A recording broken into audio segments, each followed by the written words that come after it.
Hi everybody, this is Get Real in the Kitchen with Deanna Olson, and this is groundbreaking chicken broth, homemade. Now, there are plenty of times in the kitchen process where everybody up to, chefs will open up canned shelf broth stock, because we are constantly taught from the books and everything we've watched that we have to make a lot of stock, like a big pot full of stock. And I've certainly done it many times. And the issue there is that it's just a lot to deal with. You may not use it all for your experience, and then you have to cool it down really fast in the sink with cold water and ice and transfer it to a different pot and container so you don't warp your pan, and you only have so much time to do that. And then you have to be prepared to freeze it, the leftover, and determine, do you want to freeze it in a cup form, 1 cup size or smaller.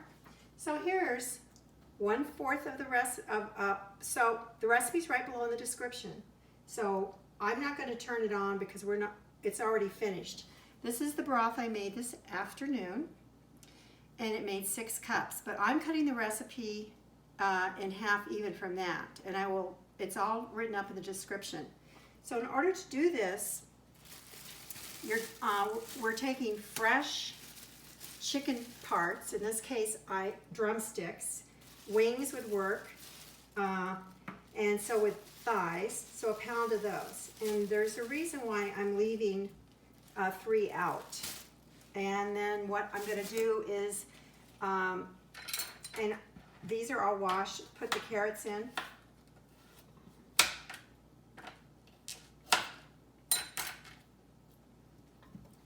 I'm putting in the celery, but I'm leaving 1 celery out, and I'm leaving half a carrot out. So I'm just putting this much in.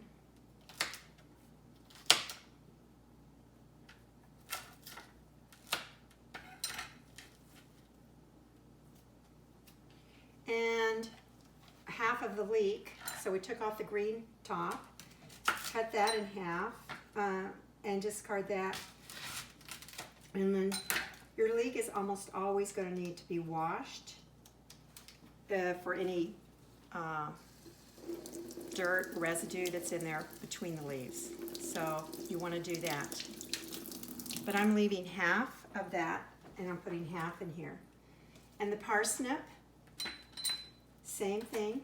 I'm going to put half of the parsnip in here,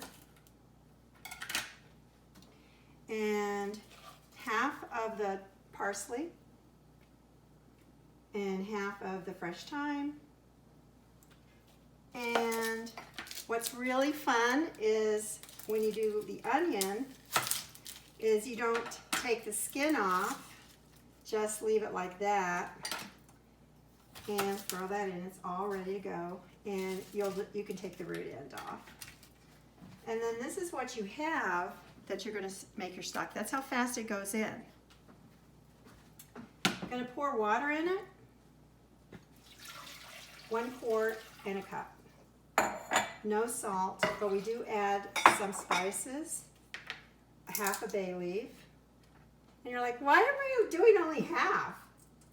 Half of the sage, half of the peppercorns, and 1 of the cloves. So what's going to happen here is this is going to bring it up to a boil, not rapid rolling boil, and get it down to a simmer. And you're going to skim the top. Here's another piece of thyme. You're going to skim the top from the scum and put it in a pan, off to the side in a bowl. But just keep it simmering for 2 hours, 15 minutes, 2.5 hours, so that you end up with this. This is going to take all of your soup making to the next level, but it's also going to make you, because you're doing this size, it's not overwhelming, it's not intimidated. So that'll be done in 2 hours and 15 minutes. Now, when you squeeze it out using the sieve, and you put it over another bowl, when you pour it through the sieve with the remaining solids in here, this is the the way that the vegetables look, and those are going to be discarded. And if that's bothersome to you, just realize that in all cooking processes, you don't see it when they're making things, prepared foods and the factories and all, but there's leftovers that have to be discarded. Lastly, let's see what's going to happen with this remaining 1 pound. I've got it wrapped up in a bag by itself, and I'm putting it in a freezer container. I am now putting all of those vegetables in there, fresh, that I have left over. And I have a little bag here to put the spices in.